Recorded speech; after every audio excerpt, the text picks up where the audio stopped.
Welcome to SP global solutions. So time and work లో భాగంగా మనం ఇంకో క్వశ్చన్ డిస్కషన్ చేసుకుందాం. సో క్వశ్చన్ ఏంటి అంటే A and B can do a piece of work in 15 days and 10 days respectively. They started doing work, they work together, but after 2 days, okay, they work together and after 2 days B had to leave and A alone can complete the remaining work. The whole work was completed in అని చెప్పేసి అంటున్నాం. So A and B two characters ఉన్నారండి ఇక్కడ. So ఏ వచ్చేసి 15 days లో work ని finish చేస్తాడు అని చెప్పి చెప్తున్నాడు, అండ్ బి వచ్చేసి మనకు 10 days లో వర్క్ ని ఫినిష్ చేస్తాడు అని చెప్పి చెప్తున్నాడు. So they started working together అని చెప్పేసి అంటాడు. అంటే ఇద్దరు కలిసి వర్క్ ని స్టార్ట్ చేశారండి, ఇద్దరు కలిసి వర్క్ ని స్టార్ట్ చేయడం జరిగింది.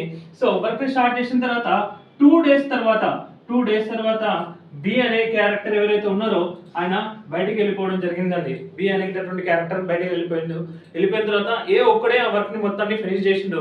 సో మొత్తం వర్క్ ని కంప్లీట్ కావడానికి మనకు టైం ఎన్ని రోజులు పడుతుంది అని చెప్పేసి అడుగుతున్నాడు. సో 15 and 10 గుర్తుపెట్టుకోండి. 15 5 0 వచ్చింది. సో LCM లో మస్ట్ 0 ఉండాల్సిందే. సో 15 అనేది 10 యొక్క మల్టిపుల్ కాదు కాబట్టి 15 యొక్క సెకండ్ మల్టిపుల్ ఎవరు అంటే 30 అని చెప్తున్నాం. సో ఆ 30 అనేది 10 టేబుల్ లో మనకు పోతుంది కాబట్టి 15 2 30. సో LCM ఎంత అంటే 30 అండి. సో ఏ వచ్చేసి పర్ డే 2 బనానాస్ తీసుకుంటాడు, బి వచ్చేసి పర్ డే 3 బనానాస్ తీసుకుంటాడు. ఇక్కడ మనకు ఒక మాట అన్నాడు, they started doing the work together అని చెప్పేస్తున్నాడు. అంటే స్టార్టింగ్ లో ఇద్దరు కలిసి వర్క్ చేసినారండి. ఇద్దరు కలిసి ఎన్ని రోజుల వరకు వర్క్ చేసినారు అంటే 2 days వరకు వర్క్ చేసినారు. ఓకేనా, ఇద్దరు కలిసి 2 days వరకు వర్క్ ని స్టార్ట్ చేశారు.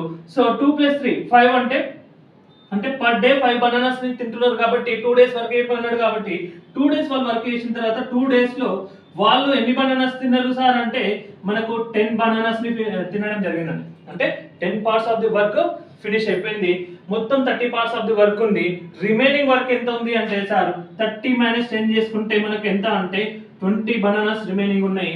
ఈ 20 బనానాస్ ఎవరు చేస్తున్నారు సార్ అంటే A alone. Okay, A alone can complete the remaining work అని చెప్పేసి అన్నాడు. A alone can complete the remaining work అంటుంది కాబట్టి ఏ పర్ డే 2 తీసుకుంటాడు కాబట్టి 20 బనానాస్ కంప్లీట్ కావడానికి మనకి ఎన్ని రోజులు పడుతుంది అంటే 10 days పడుతుంది. సో ద హోల్ వర్క్, ఓకేనా, గుర్తు పెట్టుకోండి. హోల్ వర్క్ అని చెప్పేసి అన్నాడు. ఏ చేసిన వర్క్ గురించి మాట్లాడట్లేదు, అతను హోల్ వర్క్ గురించి మాట్లాడుతున్నాడు కాబట్టి సో ఇక్కడ ఏకి 10 days వరకు 10 days పట్టింది అండ్ ఏ అండ్ బి ఇద్దరు కలిసి 2 days. సో 10 + 2 days అండి, 10 + 2 days టోటల్ గా 12 days అండి వర్క్ కంప్లీట్ కావడానికి జరిగింది. సో ఆప్షన్ సి ని మనం ఆన్సర్ గా కన్సిడర్ చేస్తాము. సో ఈ విషయంలో గుర్తుపెట్టుకోండి ఒక మాట ఏంటి అంటే హోల్ వర్క్ గురించి అడిగిందా, ఏ గురించి అడిగిందా, బి గురించి అడిగిందా, లేదు ఇద్దరు వర్క్ టుగెదర్ అని చెప్పేసి అడిగిందా, దేన్ని అన్నాడో క్లారిటీగా చూసుకొని ఆన్సర్ చేయండి. Option A and be most dangerous అండి. ఎందుకు అంటే ఆ 2ను ఒకవేళ తీసేయాలి అనుకుంటే ఆప్షన్ ఏ వస్తుంది, లేదు ఏ ఓపెన్ వర్కర్ గురించి మాట్లాడిండు అనుకుంటే ఆప్షన్ బి వస్తుంది, లేదు నువ్వు ఎప్పుడైతే అబ్జర్వ్ చేసి హోల్ వర్క్ గురించి అడిగిండు సార్ అతను అని చెప్పేసి అనుకుంటే మాత్రమే నీకు 12 వస్తుంది.